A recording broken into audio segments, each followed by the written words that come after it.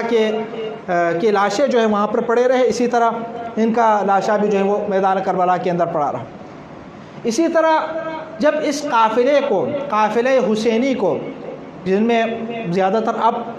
یا تو شہداء کے سر ہیں یا مخدرات عصمت و طہارت ہیں،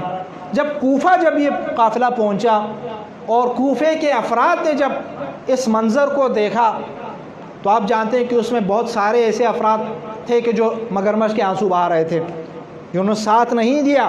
لیکن روتے جا رہے ہیں. حضرت زینب سلام اللہ علیہا کا ان کے حوالے سے ان کے لیے کیا ہے بد دعا بھی ہے کہ تم اسی طرح روتے رہیں. لیکن چند افراد ایسے تھے کہ جب انہوں نے یہ منظر دیکھا تو وہ باقاعدہ تلوار سامنے لے کر آتے ہیں، اور آنے کے بعد ابن زیاد کے سپاہیوں کے اوپر ٹوٹ پڑتے ہیں اور وہاں پر جنگ ہوتی ہے. جنگ کیا بلکہ وہ اکا دکا افراد آ رہے ہیں اور آنے کے بعد لڑتے ہیں، اور لڑنے کے بعد وہ جام شہادت نوش کر جاتے ہیں. تو اس طرح کچھ افراد وہ ہوئے کہ جو واقعہ کربلا سے پہلے شہید ہو گئے، میدان کربلا میں نہیں ہوئے، واقعہ کربلا سے پہلے 10 محرم الحرام سے پہلے، تو ان کو بھی بعد میں کچھ محققین نے شہدائے کربلا میں شامل کیا، تو تعداد بڑھ گئی 72 سے۔ کچھ افراد ایسے ہیں کہ جو واقعہ کربلا کے بعد شہید ہو گئے، کئی دنوں کے بعد شہید ہو گئے، اور جو میدان کربلا میں بھی نہیں ہے، 10 محرم الحرام کو بھی جن کی شہادت نہیں ہے، تو لہٰذا ان کو بھی بعد میں آنے والے کچھ محققین نے تحریک کربلا کے شہداء کے طور پر ان کا نام بھی شامل کیا، تو اس طرح تعداد بڑھ گئی۔ تو بہرحال یہ جو شہداء ہیں ان کی خصوصیات ایسی ہیں کہ انہوں نے حق کو پہچانا۔ ان میں سے ایک بصیرت ہے۔ بصیرت کسے کہتے ہیں؟ بصیرت کہتے ہیں حق اور باطل کو پہچاننے کی طاقت، اندرونی طاقت، کہ اگر یہ آپ بصیرت آپ کے وجود کے اندر اگر ہے، آپ صحیح ٹائم پر صحیح فیصلہ کر سکیں گے۔ جو آدمی بصیر ہے، جس کے اندر بصارت ہوتی ہے، جس کے اندر بصیرت ہوتی ہے، وہ صحیح ٹائم پر صحیح فیصلہ کرتے ہیں اور حق کی طرفداری کرنے لگ جاتے ہیں۔ شہدائے کربلا ایسے تھے، ورنہ بہت سارے افراد ایسے تھے کہ جو دیکھ رہے تھے کہ امام علیہ السلام کے ساتھ، اور امام کون؟ نواسۂ رسول، جس نبی کا یہ لوگ کلمہ پڑھتے ہیں اسی نبی کا نواسہ، اسی نبی کے نواسے کو لوگوں نے میدان کربلا کے اندر گھیرا، لیکن لوگ دیکھ رہے ہیں، وہ افراد بھی دیکھ رہے ہیں کہ جو میدان کربلا میں ہے، اور ان میں سے ایک حضرت نافع بن ہلال ہیں شہدائے کربلا میں، جناب نافع بن ہلال۔ حضرت نافع بن ہلال کے شب عاشور کے حوالے سے روایت آپ اکثر علماء سے سنتے ہیں کہ شب عاشور امام علیہ السلام میدان کربلا کی جانب اکیلے تشریف لے جا رہے ہیں۔ جب حضرت نافع نے دیکھا کہ جناب رسول حضرت امام حسین علیہ السلام اکیلے تشریف لے جا رہے ہیں، تو ان کو خوف ہوا کہ کہیں رات کی تاریکی میں دشمن امام علیہ السلام بیعت بھی تم سے اٹھا لیتا ہوں، تم یہاں سے میدان چھوڑ کر چلے جاؤ، تم ابھی نوجوان ہو، تم یہاں سے نکل جاؤ، اپنی زندگی بچاؤ، اپنے گھر والوں کے پاس چلے جاؤ، خاندان کے پاس چلے جاؤ۔ حضرت نافع بن ہلال کا پورا بدن لرز جاتا ہے، اور وہ عرض کرتے ہیں کہ اپنا رسول اللہ، اگر میں یہاں آپ کو تنہا چھوڑ کر چلا جاؤں تو جنگل کے بیڑیے مجھے چیر پھاڑ کر کھا جائیں۔ اگر میں نے یہ سوچا بھی کہ میں فرزند رسول کو یہاں تنہا چھوڑ کر چلا جاؤں گا۔ یہ بصیرت ہے حضرت نافع بن ہلال کی۔ یعنی جان کس کو قیمتی نہیں ہوتی، ہر ایک کو عزیز ہوتی ہے جان۔ حضرت نافع بن ہلال آپ سے باقاعدہ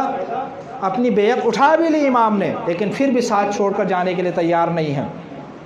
اور حضرت نافع بن ہلال کہاں سے آپ کے ساتھ شامل ہوئے؟ دوبارہ کوفے اور مکے کے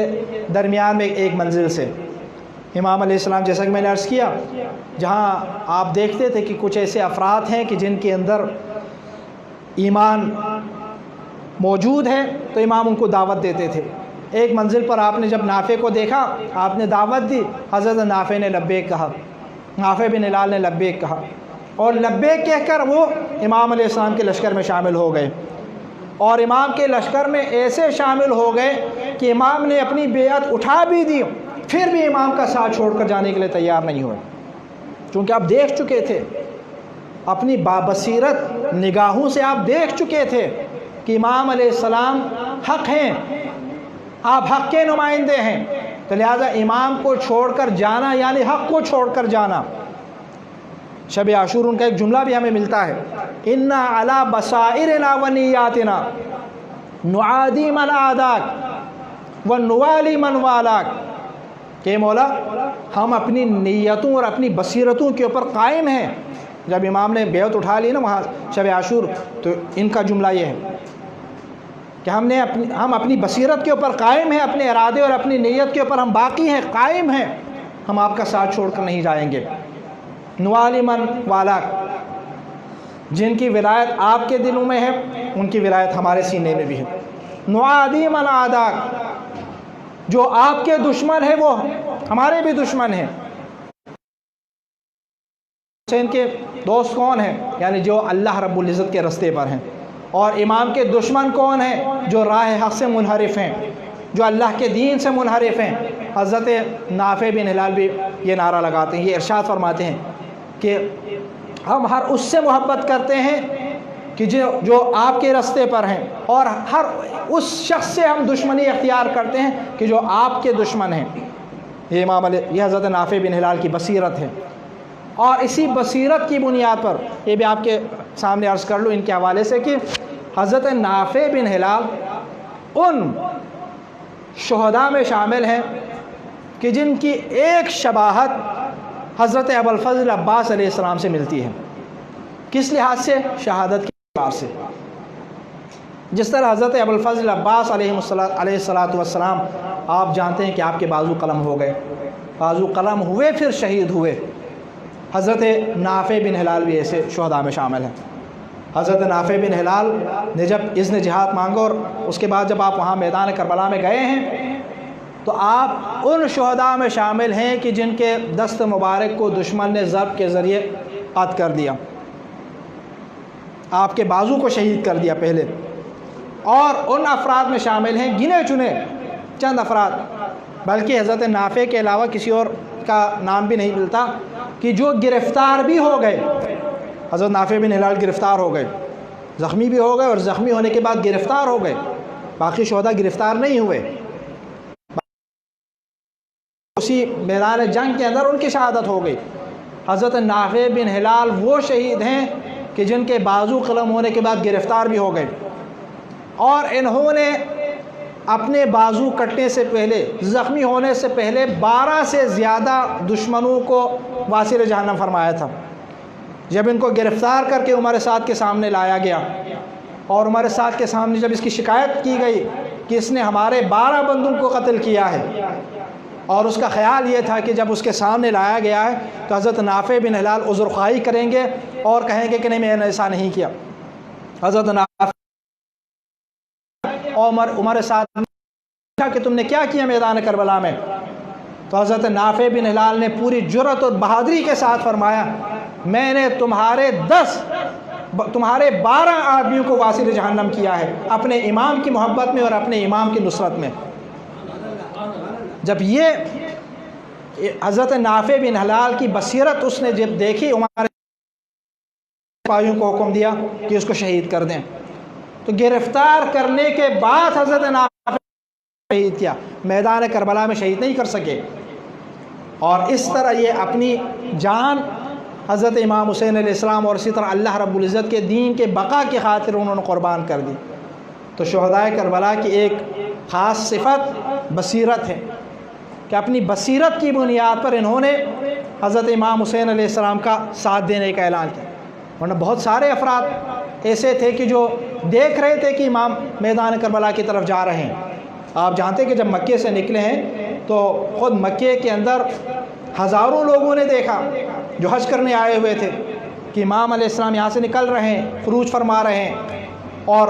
آگے کوفے کی جانب آپ جا رہے ہیں، آپ احرام اتار کر وہاں سے نکل رہے ہیں، لیکن لوگ حج کی طرف جا رہے تھے بصیرت سے خالی۔ لیکن وہ افراد کہ جو امام کو حق سمجھتے تھے، اللہ رب العزت کا نمائندہ سمجھتے تھے،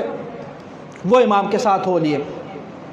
اور ان میں سے کچھ افراد ایسے جناب نافع بن ہلال جیسے افراد کہ جو راستے میں امام علیہ السلام کے ساتھ شامل ہو گئے۔ البتہ ایسے افراد بھی تھے، یہ بھی آپ کے سامنے عرض کر لوں کہ ایسے افراد بھی تھے، چند افراد ایسے بھی تھے کہ جو کچھ خاص بنیاد پر ابتدائی مرحلے میں آپ کے ساتھ شامل ہو گئے تھے۔ جب مکے سے امام نکلے ہیں تو اس وقت تعداد بہت زیادہ تھی، وہ یہی سمجھ رہے تھے کہ امام جو نکلے ہیں تو اب امام علیہ السلام نے جب قیام فرمایا تو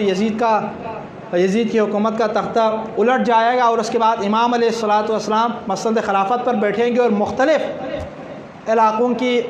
جو حکومتیں ہیں یا نمائندگی ہے وہ جب تقسیم کریں گے تو ہمیں بھی ان کو کچھ حصہ ملے گا۔ کچھ افراد ایسے تھے، وہ افراد راستے میں ایک ایک کر کے امام سے الگ ہوتے چلے گئے،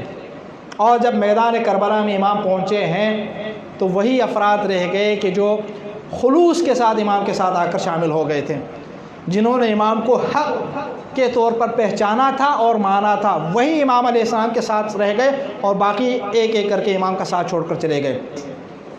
اسی لیے امام علیہ السلام کا بڑا مشہور جملہ بھی ہے کہ اللہم انا لا نعلم اصحابا کما اصحابی، میں کسی کے اصحاب اور کسی کے دوستوں کو اس طرح نہیں دیکھتا جتنے اصحاب اللہ تعالیٰ نے مجھے عطا فرمائے، جو خصوصیات وفاداری کے اعتبار سے، حق کا ساتھ دینے کے اعتبار سے، آخری سانسوں تک ساتھ دینے کے اعتبار سے جو میرے اصحاب ہیں، ایسے اصحاب میں نے کسی اور کے نہیں دیکھے۔ امام دیکھ چکے تھے اس سے پہلے، سارے واقعات امام کے سامنے تھے، اب سے 61 ہجری 61 سالوں کے واقعات امام کے سامنے موجود تھے۔ آپ نے اپنے بھائی کے ساتھ جو لوگوں نے رویہ رکھا وہ بھی دیکھا۔ کچھ افراد ایسے تھے کہ جو مال کی لالچ میں امام حسن مجتبیٰ علیہ السلام کا ساتھ چھوڑ کر جو ہے وہ دشمن کی صف میں شامل ہو گئے۔ کئی سردار ایسے تھے کہ جو شروع میں ساتھ تھے، لیکن بعد میں جب شامی لشکر کی جانب سے، شامی امیر کی جانب سے جب باقاعدہ پیسے تقسیم کیے گئے تو مال دنیا کے لالچ میں امام کا ساتھ چھوڑ کر جو ہے وہ لشکر شام میں شامل ہو گئے، امام کو یکا و تنہا چھوڑ دیا۔ امام دیکھ رہے تھے۔ حضرت امیر المومنین علیہ السلام کے بھی بعض اصحاب ایسے تھے کہ جنہوں نے امام علیہ السلام کو مجبور کیا حکمیت کے اوپر، اور پھر حکمیت میں بھی اپنی مرضی کے حکم کے اوپر۔ آپ دیکھ رہے تھے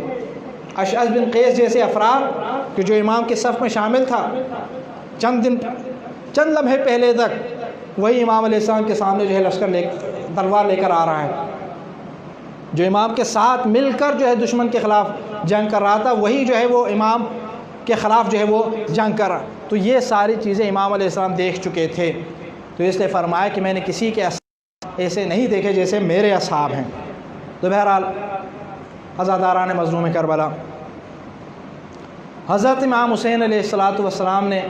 وہ قربانی جو پیش، اور آپ کے ساتھ ان جانثاروں نے یہ جو قربانی پیش فرمائی اسلام کے تحفظ کی خاطر، اسلام کی بقا کی خاطر، یہ خود امام حسین سمیت شہدائے کربلا سارے کے سارے اگر چاہتے تو اپنی جانیں بچا سکتے تھے، اپنی جانیں بچا سکتے تھے، چند دن مزید زندہ رہنا چاہتے زندہ رہ سکتے تھے، لیکن وہ دیکھ رہے تھے کہ اسلام کے اوپر برا وقت آیا ہے۔ یزید جیسا فاسق و فاجر شخص مسند رسول کے اوپر بیٹھ کر نمائندگی رسول کا دعویٰ کر رہا ہے، اس سے بڑھ کر اسلام کی مظلومیت اور کیا ہو سکتی تھی؟